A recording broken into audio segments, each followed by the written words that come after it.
नमस्कार स्टूडेंट्स, स्वागत है आप सभी का हमारे YouTube चैनल लर्निंग प्लैनेट में। जैसा कि आपको ज्ञात है, हमने एक नए वीडियो सीरीज चालू की है जिसके अंतर्गत मैं आपको गणित के कुछ सामान्य सिद्धांत पढ़ा रहा हूं, कुछ बेसिक नियम जिसका उपयोग करके आप गणित को आसानी से कर सकते हैं। ये वीडियो सीरीज उन सभी स्टूडेंट्स के लिए बहुत ज़्यादा उपयोगी है जो कि मैथ्स बैकग्राउंड से नहीं है या मैथ्स बहुत पहले पढ़ के छोड़ चुके हैं और अब वो पढ़ने जाते हैं तो उनको समझ में नहीं आती है मैथ्स। तो ये इस सीरीज का 7वां लेक्चर है। इससे पहले मैं 6 लेक्चर आपको पढ़ा चुका हूं जिसके अंतर्गत मैंने आपको सिखाया है जोड़ना, घटाना, गुणा, भाग, दशमलव वाली संख्याओं पर क्रियाएं करना, बटे वाली संख्या यानी परिमेय संख्याओं को जोड़ना या घटाना। एग्जाम्पल, इस तरह के प्रश्न मैंने बताए हैं। इसमें यदि जोड़ना है 4.96, ये भी सिखाया है। और इस तरह की संख्याओं को जोड़ना या घटाना है तो ये भी मैंने अभी तक सिखाया आपको। साथ ही भाग देना, गुणा करना, यदि हम इन संख्याओं को गुणा करते हैं तो आंसर क्या आएगा, ये सब हम अभी तक सीख चुके हैं। इससे पहले मैंने पिछले लेक्चर में आपको सिखाया था बोर्ड मास से किन्हीं भी बड़ी संख्या को जिसमें जोड़, घटाना, गुणा, भाग सभी कुछ दिया हुआ हो तो हम उसको कैसे सॉल्व करते हैं। और इसके बाद हमने सीखा था समीकरण हल करना, यानी इस तरह से यदि आपको प्रश्न मिलता है और इससे आपको x की वैल्यू निकालनी है तो आप कैसे निकालेंगे। तो ये सब हम अभी तक सीख चुके हैं। मैंने कुछ स्पेशल कंडीशन आपको सिखाई थी, वो देख लेते हैं। एक बार फिर से उसको रिवाइज कर लेते हैं। किसी भी संख्या में यदि 0 का गुणा करते हैं तो हमेशा आंसर 0 आता है, ये याद रखेंगे, चाहे यहां संख्या कुछ भी दी हुई हो, 5, 10, 15, 20, 100, 1000, लाख, कुछ भी हो। गुणा करने पे यदि 0 से हम गुणा करेंगे तो उसका आंसर 0 ही आएगा। और किसी भी संख्या को यदि 1 से गुणा करते हैं तो हमेशा वही संख्या आएगी। इसी तरह से जब हम किसी भी संख्या को 1 से भाग देते हैं तो भी संख्या वही आती है। ये स्पेशल कंडीशन हम देख चुके हैं। एक कंडीशन मैंने जो अभी तक आपको नहीं बताई थी वो ये थी कि किसी संख्या को यदि 0 से भाग देते हैं तो क्या आएगा। यहां 5 की जगह कोई भी संख्या हो सकती है 0 से भाग देने पर, तो इसके लिए हम याद रखेंगे ये कंडीशन फॉलो नहीं होगी। क्यों नहीं होगी, ये पॉसिबल ही नहीं है, क्योंकि भाग का मतलब मैंने आपको समझाया था कि जिस तरह से यहां यदि लिखा हुआ है 50/2, इसका मतलब ये है कि हमें 50 के 2 बराबर हिस्से करने हैं। अब यदि 5/0 लिखा है, इसका मतलब ये है कि हमें 5 के 0 हिस्से करने हैं। तो क्या 0 हिस्से पॉसिबल है, और 0 हिस्से पॉसिबल नहीं है, तो इसलिए इसका आंसर नहीं हो सकता। ये डिफाइंड नहीं है, नॉट डिफाइंड।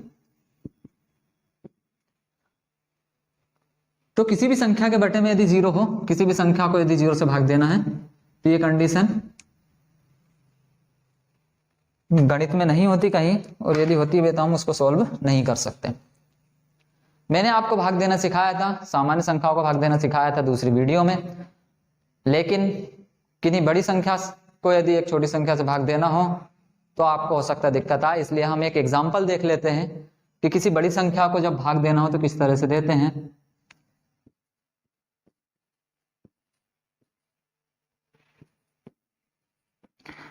इसे भाग देना है, मान लेते हैं 5 से, तो कैसे देना है देखते हैं। भाग में मैंने आपको बताया था इस संख्या का हमें हर बार पहाड़ा पढ़ना है। कितनी बार पढ़ना है, इतनी बार पढ़ना है कि यहाँ जो सिंगल नंबर है इससे ज्यादा ना हो।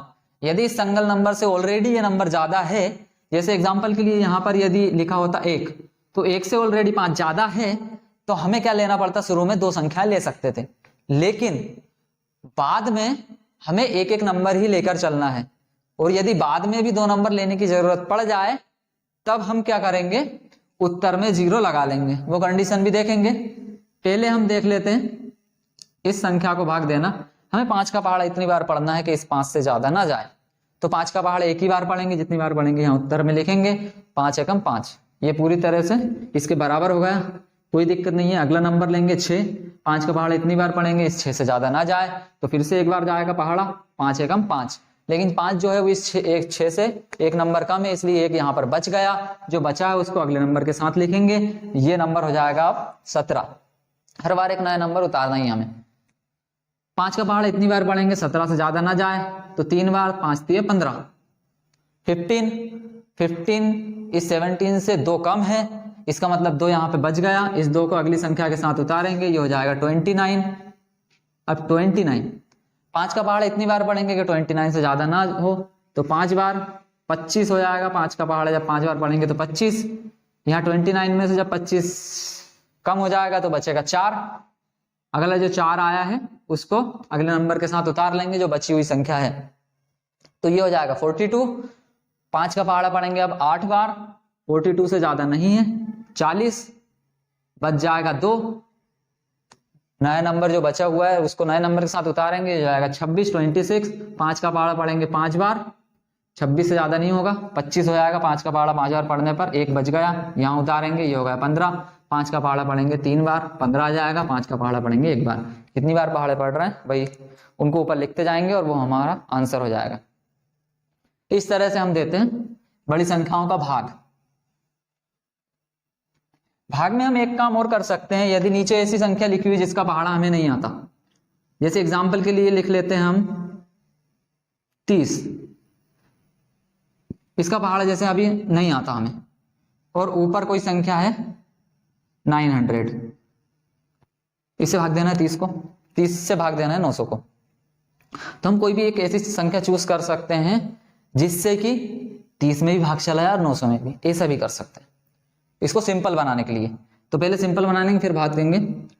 तो 3 ऐसी संख्या है जिससे 30 में भी भाग चला जाएगा और 900 में भी। जब 30 में भाग देंगे 3 से तो 3 एकम 3 और 0 का 0 आएगा, और ऊपर इसमें 3 से भाग देंगे तो 3 3 या 9, फिर ये दोनों 0 में नहीं जाता तो बेशक वैसे उतार लेते हैं। अब ये नई संख्या होगी, अब हम आसानी से इसको भाग दे सकते हैं क्योंकि 10 का पहाड़ा में आता है। ठीक है, करना क्या है, आप फिर एक बार फिर से देख लेते हैं, कोई भी एक ऐसी नई संख्या चूज कर लेंगे जिससे इसे भी भाग दे सके और इसे भी भाग दे सके। संख्या सेम होनी चाहिए, उससे भाग दे दिया 30 को, 10 आया, उसी से भाग दे दिया 900 को, 300 आया। अब 10 का पहाड़ा आता है हमें, तो अब इसको भाग दे देंगे 10 का पहाड़ा इतनी बार, 3 से ज्यादा ना हो। ऑलरेडी 10 3 से ज्यादा है तो अगला नंबर ले लेंगे। शुरू में हम 2 नंबर ले सकते हैं, बाद में नहीं ले सकते, बाद में तो उत्तर में 0 उतारना पड़ेगा। 10 का पहाड़ा इतनी बार, 30 से ज्यादा ना हो 3 बार, 0 बच गया, उसको लिख लीजिए, ये होगा हमारा आंसर। इस तरह से देते हैं हम भाग।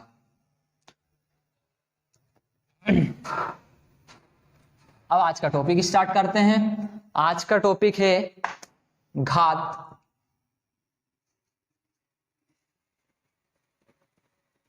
इंग्लिश में होगा पावर।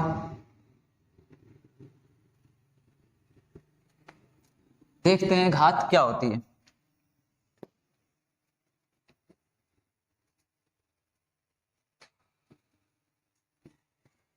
पावर,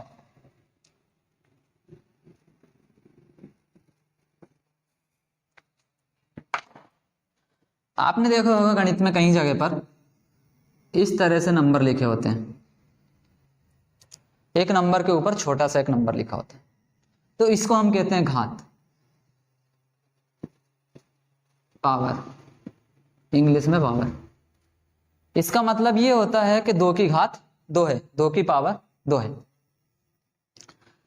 इसका तात्पर्य ये होता है कि इस 2 को गुणा करना है कितनी बार, 2 बार इसी में। एक डिफरेंट एग्जांपल लेके देखते हैं कि 3 की घात होती 2, तो इसका मतलब ये होता 3 का ही 3 में गुणा करना है 2 बार। यदि 3 की घात होती 6, तो इसका मतलब होता 3 का ही 3 में गुणा करना है 6 बार। ये होता है घात का मतलब। इसको आगे सोल्व करते हैं तो ये आएगा 4, इसको सोल्व करते हैं तो 9, इसको सोल्व करेंगे 3 3 9 3 27 3 81, और फिर 3 में इंटू करेंगे, फिर उसका 3 में इंटू करेंगे तो 81 इंटू हो जाएगा 9, और इसका आंसर आएगा 729। जब सबको आपस में गुणा करेंगे, ज्यादा संख्या गुणा करना कुछ नहीं होता, इन दोनों को गुणा कर लो, जो आंसर आया उसका इसमें कर लो, 3 3 9, फिर उस 9 का इसमें करेंगे 27, फिर उस 27 का इसमें करेंगे 81, फिर इसमें करेंगे, फिर इसमें करेंगे, तो आंसर फाइनल हमारा आ जाएगा। इस तरह से हम गुणा करते हैं बहुत सारी संख्याओं का एक साथ। तो ये होता है पावर का मतलब, घात का मतलब। अब कुछ स्पेशल घात होती है, जैसे यदि घात 2 है किसी संख्या की, यदि किसी संख्या की घात 2 है मैं यहाँ जो एग्जांपल करा रहा हूँ आपको अपनी कॉपी में लिख लेना है। पहले भी बता चुका हूँ मैं कि वीडियो देखते टाइम आपको अपने पास एक कॉपी एक पेन रखना है और यहाँ जो भी एग्जांपल करा रहा हूँ उनको कॉपी में जरूर लिखिए। घात यदि 2 होती है तो उसका एक नाम होता है। नाम क्या होता है उसका? हिंदी में होता है वर्ग और इंग्लिश में स्क्वायर। घात यदि 3 होती है, यहाँ बेस में कोई भी नंबर है नीचे, इसको आधार बोल रहा हूं मैं, आधार बेस, इस आधार में कोई भी नंबर उससे कोई फर्क नहीं पड़ता। यदि घात 2 है तो इसको बोलेंगे वर्ग, मतलब ये 3 का स्क्वायर है, 3 का वर्ग है, 3 का स्क्वायर। यहां यदि घात 3 है तो इसका नाम होता है घन, इंग्लिश में क्यूब। क्यूब इसको पढ़ेंगे हम 4 की घात 3 है, या 4 का घन, या 4 का क्यूब। यहां 3 की घात 2 मतलब 3 का वर्ग या फिर 3 का स्क्वायर, ऐसा पढ़ेंगे इसको। यदि घात 4 हो तो इसको हम 4 ही बोलेंगे, इसका कोई नाम नहीं होता स्पेशली। यानी 2 और 3 घात है तो उसको हम अलग से नाम लेते हैं, वर्ग और घन। कहीं कहीं लिखा होता है गणित में, तो वर्ग से आप समझिए घात 2 है और घन को आप समझिए घात 3 है, या इंग्लिश में स्क्वायर या क्यूब। तो ये 2 स्पेशल नाम होते हैं घात के।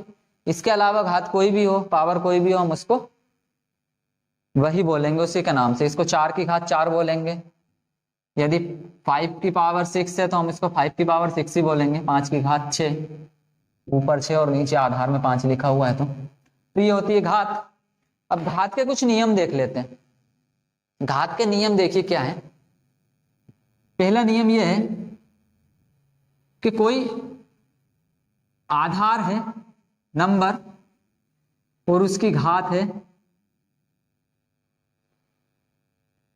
कोई भी 4 और गुणा में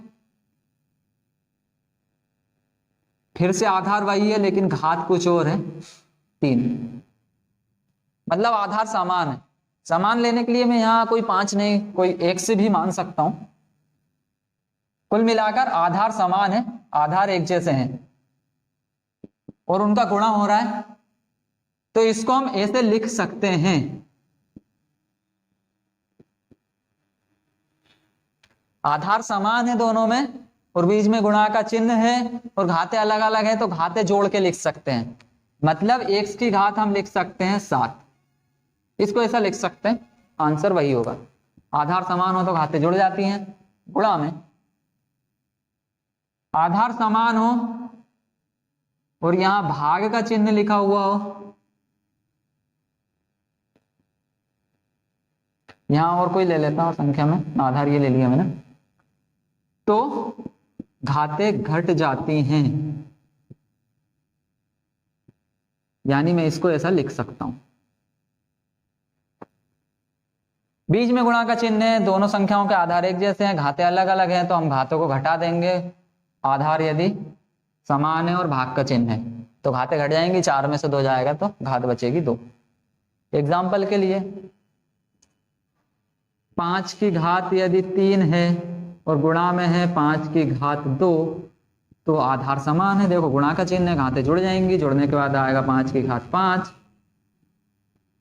और 5 की घात होता है 5 गुणा 5 गुणा 5 गुणा 5 और गुणा 5। इसको गुणा कर लेंगे, जो भी आंसर आएगा वही हमारा फाइनल आंसर होगा। एक और एग्जांपल लेते हैं हम। 6 की घात है 4 और भाग में है 6 की घात 3। देखो आधार समान है, बीच में भाग का चिन्ह है, तो घातें घट जाएंगी इसके अनुसार। तो फाइनल आंसर आएगा हमारा 4 माइनस 3 घात हो जाएगी। इसको अगले स्टेप में लिख सकते हैं, 4 में से 3 जाएगा तो 1, और घात 1 का मतलब क्या होता है? 6 का 6 में एक ही बार गुणा करना है और एक ही बार करेंगे तो 6 ही आएगा। तो ये 2 नियम आप लिख लीजिए। आधार समान और गुणा में हो तो घातें जुड़ जाती हैं, आधार समान और गुणा भाग में हो तो घातें घट जाती हैं। तीसरा नियम,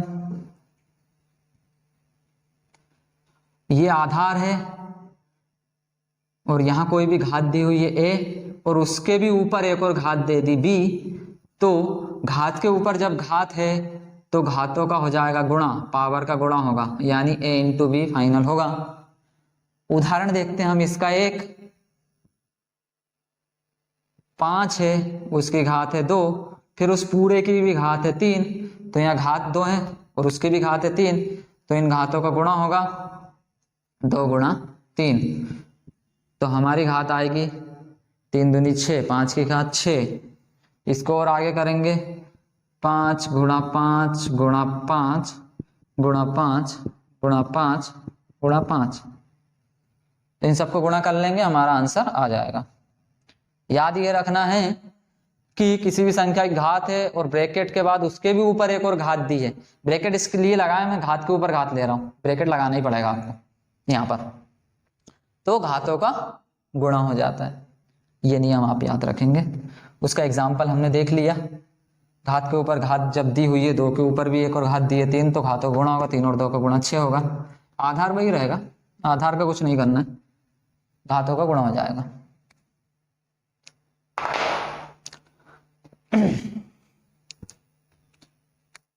एक चीज और याद रखनी है आपको, किसी भी संख्या की घात यदि 0 है तो उसकी वैल्यू हमेशा 1 होती है। उदाहरण के लिए 5 की घात 0 1, 99 की घात यदि 0 लिखेंगे तो भी 1, क्योंकि घात का मतलब होता है गुणा करना उसी संख्या में उसी संख्या का, पर यहां घात 0 है और घात 0 है, इसका मतलब हमें 0 टाइम्स गुणा करना है, तो आंसर एक ही आएगा। 5वां नियम देखते हैं। यदि किसी संख्या की घात 1 होती है तो वही संख्या आती है। उदाहरण के लिए 5 की घात यदि 1 होगी तो 5 ही आएगा, और 99 की घात यदि 1 होगी तो आंसर 99 ही आएगा। ये चीज हम याद रखेंगे घात के मामले में। घात यदि 0 है किसी भी संख्या की तो हमारा आंसर 1 आएगा, रट लेंगे, और घात यदि 1 है तो वही संख्या आ जाएगी वापस जिस संख्या की घात दी हुई है। तो ये है घात के नियम।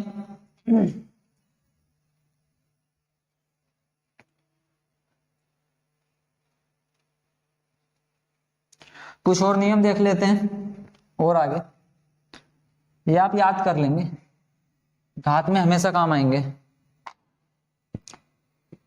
छठा नियम देखते हैं। यदि कोई संख्या की घात माइनस में है तो उस संख्या को 1 के बटे में लिख सकते हैं, उसकी घात हो जाएगी प्लस, और इसका उल्टा भी बिल्कुल सही है, यानी संख्या की घात ऑलरेडी 1 के बटे में है माइनस में, तो बराबर में ऊपर आके हम उसको लिख सकते हैं इसकी जगह ऐसा। जैसे कि यदि 5 की घात है -3 तो इसको हम लिख सकते हैं 1/5 की घात 3। इसको सोल्व करेंगे क्या होगा, 1 के बटे में 5 की घात 3, क्योंकि माइनस घात को हम सोल्व नहीं करते, हमेशा प्लस में घात होगी तो ही सोल्व करेंगे। यदि वो ऊपर माइनस में है घात तो उसको 1 के बटे में लिख के नीचे माइनस प्लस में ला सकते हैं, माइनस में थी तो 5 की घात 3 हो गई। अब इसको लिख सकते हैं हम 5 गुणा 5 गुणा 5, और इसको सोल्व करेंगे तो आएगा 5 25 5 125। तो 5 की घात -3 को लिख सकते हैं 1 के बटे में 125। इस तरह से सॉल्व करते हैं घात को।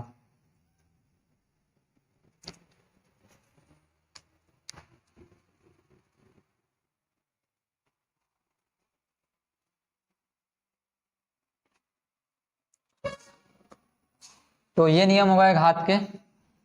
अब देखते हैं हम करनी क्या होती है। करनी,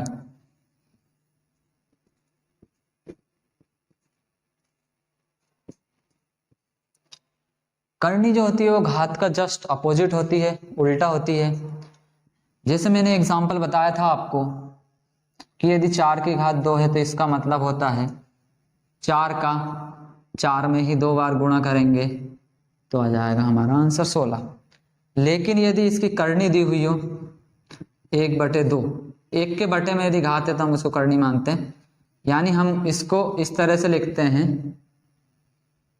यहां पर 2 है, उसका मतलब होता है कि 4 की घात 1/2 है। इस तरह से यदि लिखा है तो 1 के बटे में आएगी ये वाली घात। यहाँ ये लिखने की जरूरत नहीं होती, यहाँ यदि कुछ भी नहीं लिखा होता तो हम 2 ही मान के चलते हैं। लेकिन यदि घात 3 हो, करनी 1/3 हो, तो हमें यहाँ 3 लिखना ही पड़ेगा। ये होती है करनी। 4 यदि इस वर्गमूल में है, इसको वर्गमूल भी कहते हैं, इसका नाम वर्ग का जस्ट उल्टा है। वर्ग मतलब घात 2 और वर्गमूल मतलब घात में 1/2। करनी होती है ये, 1 के बटे में घात दी हुई है। तो इसको सॉल्व देखो कैसे करते हैं। इसका मतलब होता है कि इस वर्गमूल के अंदर 4 को मैं लिख सकता हूं 2 × 2। इस 4 की जगह लिखा मैंने, इसको ऐसा कैसे ही लिखा, 4 की जगह लिख ली 2 × 2। यहां पर कोई संख्या नहीं है तो मैं 2 मान के चलता हूं। और इसका मतलब यह है कि अंदर से सेम संख्याओं के 2-2 के जोड़े, यहाँ 2 है मतलब 2-2 के जोड़े बाहर आएंगे और वो 1 बन जाएगा, मतलब इसका आंसर आएगा 2। इसको देखते हैं, इसको यहां पर 3 लिखा हुआ है और 16 को मैं लिख सकता हूं 2 × 2 × 2 × 2। 2 दूना 4 दूनी 8 दूनी 16। ये इसका मतलब यह है, यहां पर 3 लिखा हुआ है तो 3 जो अंदर सेम 3 संख्याओं के जोड़े बाहर आके एक संख्या बन जाएगी, लेकिन ये एक अंदर 2 छूट गया है, इसलिए इसको इसी करनी के अंदर ही लिखना पड़ेगा। तो करनी को हम इस तरह से सॉल्व करते हैं। कुछ और एग्जांपल देखते हैं, आपको और अच्छे समझ में आएगा। करनी को बस याद ये रखेंगे कि ये जो घात का उल्टा होता है, मतलब 1 के बटे में कोई घात आ गई है तो वो करनी कहलाएगी। और उसको सॉल्व करने का तरीका यही है कि संख्या के गुणनखंड करें। गुणनखंड करने के बाद करनी यदि बाहर 3 लिखी हुई है तो हमें 3-3 के जोड़े बाहर निकालने हैं अंदर से, और बाहर आके वो एक संख्या बनेगी। और करनी यदि 5 लिखी हुई है तो अंदर से हम गुणनखंड करेंगे संख्याओं के, और जो भी संख्या अंदर होंगी उनके 5-5 संख्याओं के, सेम संख्याओं के जोड़े बाहर आके एक ही संख्या लिखाएगी। जैसे एग्जाम्पल के लिए ले लेता हूं मैं 512 की करनी है 1/4। इसको सॉल्व करना है अब हमें। तो 512 को टुकड़ों में लिखूंगा। टुकड़ों में लिखने का तरीका होता है गुणनखंड, हम ऐसे करते हैं। ये भी सीख लेते हैं आज, इससे पहले क्लास में हमने सीखा नहीं गुणनखंड करना, संख्या को टुकड़े करना। इसको भाग देना है कम से कम 2 से। 2 से भाग दे के देखेंगे जा रहा है तो 2 से भाग जा रहा है क्योंकि आखिरी में सम संख्या है, नहीं तो फिर 3 से भाग दे के देखते हैं, फिर 5 से, ऐसे आगे 7 से। 2 से भाग देंगे 512 को, 2 दूना 4, 2 बार गया 1 बचा, 2 पंज 10, 1 बच गया, 2 छंग 12। फिर 2 से भाग देंगे, 2 एकम 2, 2 दूना 4, 2 8 16, मतलब कुल मिला के 256 के 2 भाग कर दिए 128। फिर 2 से भाग चला जाएगा, फिर 2 से भाग चला जाएगा 32, फिर 2 से भाग चला जाएगा 32 का आधा होगा 16, फिर 2 से भाग चला जाएगा 8, फिर 2 से भाग चला जाएगा 4, फिर 2 से भाग चला जाएगा 2, और फिर 2 से भाग चला जाएगा 1। हर बार हम 2 से भाग देते गए संख्या को और वो संख्या आधी होती गई। ये काम तब तक करना है जब तक कि हमारा फाइनल आंसर में 1 ना आ जाए नीचे। यानी 512 को हम लिख सकते हैं ये 2 का गुणा 1 2 3 4 5 6 7 8 9, 9 बार होगा 2 का गुणा। 2 गुणा 2 गुणा 2 गुणा 2, 2 5 हो गया, ये 6 7 8 और 9।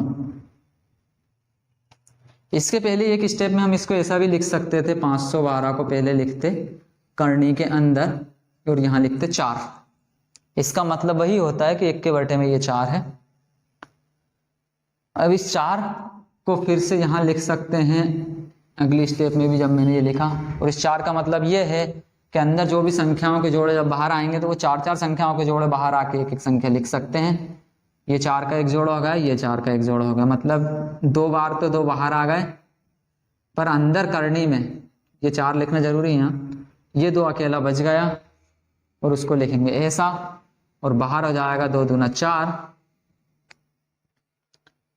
और यहां पर ये 4 करनी के अंदर। इस तरह से सॉल्व करते हैं करनी को। तो घात में यदि कोई सिंपल संख्या हो तो बहुत आसान होता है, किसी भी संख्या को उतनी बार गुणा कर दो जितनी घात है, लेकिन करनी थोड़ा सा टफ रहेगा। करनी में हमें करने क्या है, उसके गुणनखंड करने पहले संख्या के गुणनखंड करके इस तरह से लिखना है टुकड़ों में, क्योंकि इन सबका गुणा करने में 512 ही आएगा वापस। फिर जो करनी लिखी हुई है 1 के बटे में, उसको यहाँ लिखेंगे। इसका मतलब ये होगा, यदि 4 लिखा है तो 4 संख्याओं के जोड़े ही बाहर आएंगे, चाहे वो संख्या 2, यहाँ 2 ही ले रहे थे हमारे एक क्वेश्चन में, हो सकता है यहाँ 2 की जगह 3 हो 4 हो, लेकिन जोड़े होंगे 4 ही संख्याओं के, ऐसे ये बाहर आ जाएंगे 2 बार।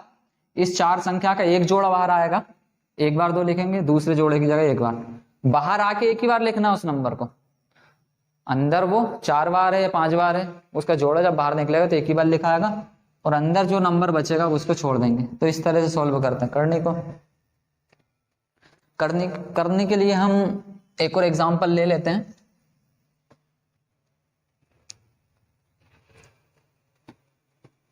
करने का ही एक और एग्जांपल देख लेते हैं, थोड़ा टफ है। 4 की घात दी हुई है 2, और इसकी फिर से घात दी हुई है 3/4। तो देखिए इसको कैसे सॉल्व करते हैं। मैंने पहले बताया था आपको घातों के कुछ नियम, घात के ऊपर भी यदि घात हो तो घातों का गुणा हो जाता है, यानी 4 की घात हो जाएगी 2 गुणा 3/4, ये घातों का गुणा हो गया नियम के अनुसार। अब गुणा करेंगे पहले घातों का, आधार को वैसे ही लिखेंगे। घातों का गुणा मैंने बताया, ये बटे वाली संख्या को गुणा कैसे करते हैं, इसके बटे में कुछ नहीं 1 मान सकते हैं, ऊपर का ऊपर नीचे का नीचे गुणा होता है, तो 3 दूनी 6 और बटे में 4, 4 एकम 4। इसको और आगे छोटी कर सकते हैं घात को, 6 के बटे में 4 है, इसको हम सिंप्लीफाई करके लिख सकते हैं 6/4 जो होता है। देखिए यहाँ 2 से भाग चला जाएगा 4 में, और 6 में भी 2 से भाग चला जाएगा। सेम संख्या से हम ऊपर नीचे भाग दे सकते हैं, भले ही वो घात ही है, संख्या तो है ही ना हो, तो हम भाग देंगे, इसको 2 से भाग देंगे तो 2 बार जाएगा, 2 दूना 4, इसको 2 से भाग देंगे तो 3 बार जाएगा, 2 3 6, यानी 4 को भी 2 से भाग दे दिया और 6 के भी 2 से भाग दे दिया। ये हमारा आंसर आया नया। उसको हम ऐसा लिख सकते हैं, मतलब इसकी जगह ये लिख सकते हैं 3/2, सिंप्लीफाई करके इसको भी 2 से भाग दे दिया, इसको भी 3/2। अब इसको और सोल्व करना है, इसको मैं करनी के रूप में लिखूंगा। सबसे पहले इसको मैं करनी के रूप में ऐसे लिख सकता हूं, 3 गुणा 1/2 लिख सकता हूं, ये करनी हो गई है 1/2, ठीक है। क्यों? क्योंकि फिर से मैं जब गुणा करूंगा तो वापस वही संख्या तो आ जाएगी, इसके बटे में कुछ नहीं 1 मानो, 3 एकम 3, 2 एकम 2 आ गई। करनी के रूप में इसलिए लिखा ताकि मैं करनी को इसको सोल्व कर सकूं। अब इसको और आगे कर सकता हूं मैं, ये जो घात है वो अंदर 4 पर ले सकता हूं अलग, क्योंकि घात के ऊपर जब घात होती है तो घातों का गुणा होता है ना, तो ऐसा उल्टा कर सकते हैं, घातों का जब गुणा हो तो घात के ऊपर घात ले सकते हैं, जस्ट अपोजिट कर सकते हैं गणित में, ठीक है। अब 4 की घात 3 है, मतलब 4 को 3 बार गुणा करना है 4 में ही, और उसकी करनी है फिर 1/2। इसको और आगे सोल्व कर सकते हैं, 4 का 4 में गुणा कर लो अंदर, 4 चुक 16 और चुक 64 की करनी 1/2, यानी मैं इसको लिखूंगा इस करनी में 64 और यहां पर 2, ठीक है। यहां 2 लिखने की जरूरत नहीं होती, इसका मतलब ही 2 होता है, वैसे लिख भी दो कोई फर्क नहीं पड़ता, और 2 के अलावा कोई और नंबर होता तो हम यहां लिख लेते। इस करने का मतलब यह है कि अब 64 को हमें गुणनखंड करना है और उसमें से 2 2 के जोड़े बाहर निकालने हैं। 64 के कर लेते हैं गुणनखंड, टुकड़े कर लेते हैं, 2 से भाग जाएगा, पहले चला जाएगा, 32 आएगा, फिर 2 से भाग चला जाएगा, 16 आएगा, फिर 2 से भाग चला जाएगा, 8 आएगा, फिर 2 से भाग चला जाएगा, 4, फिर 2 से भाग देंगे तो 2, और फिर 2 से भाग देंगे तो 1। तो हम 64 को लिख सकते हैं 1 2 3 4 5 6, 6 बार 2 को ही गुणा करके लिखेंगे। यहां लिख लेते हैं ऊपर 64 की जगह लिखेंगे 2 गुणा 2 गुणा 2 गुणा 2 गुणा 2 गुणा 2, 6 बार लिख लिया हमने। अब यहां पर कोई संख्या नहीं है, हम 2 मान के चलते हैं, क्योंकि 1/2 की जगह हमने लिया है करनी। और इसका मतलब ये होता है कि 2 संख्याओं के जोड़े बाहर आके एक बार आएंगे, यानी इसकी जगह आएगा 1 2, इसकी जगह भी आएगा 1 2, और इसकी जगह भी आएगा 1 2। अंदर कुछ बचा ही नहीं, क्योंकि जोड़े बन गए थे पूरी तरह से। तो हमारा इसका फाइनल आंसर है 2 दूनी 4 दूनी 8। यानी इसको जब सॉल्व करेंगे तो इसका आंसर आएगा 8 बिना करने के। तो इस तरह से सॉल्व करते हैं हम करने वाले क्वेश्चंस को। तो स्टूडेंट्स, हमने देखा घात और करनी वाले प्रश्नों को किस तरह से हल किया जाता है, घात का मतलब क्या होता है और करनी का क्या मतलब होता है, और उसके कुछ नियम देखे आज हमने। यदि आपको इन प्रश्नों में कोई समस्या है तो हमें कमेंट सेक्शन में बताइए, ताकि हम आपकी समस्याओं को हल कर सकें। और यदि आपको वीडियो पसंद आई है तो प्लीज़ लाइक कीजिए और चैनल को सब्सक्राइब कीजिए, ताकि आने वाली वीडियो का नोटिफिकेशन आपको मिल जाए। और यदि आप चाहते हैं कि आपके फ्रेंड्स भी इन वीडियो से लाभ उठा सकें तो आप वीडियो की लिंक शेयर कीजिए। धन्यवाद।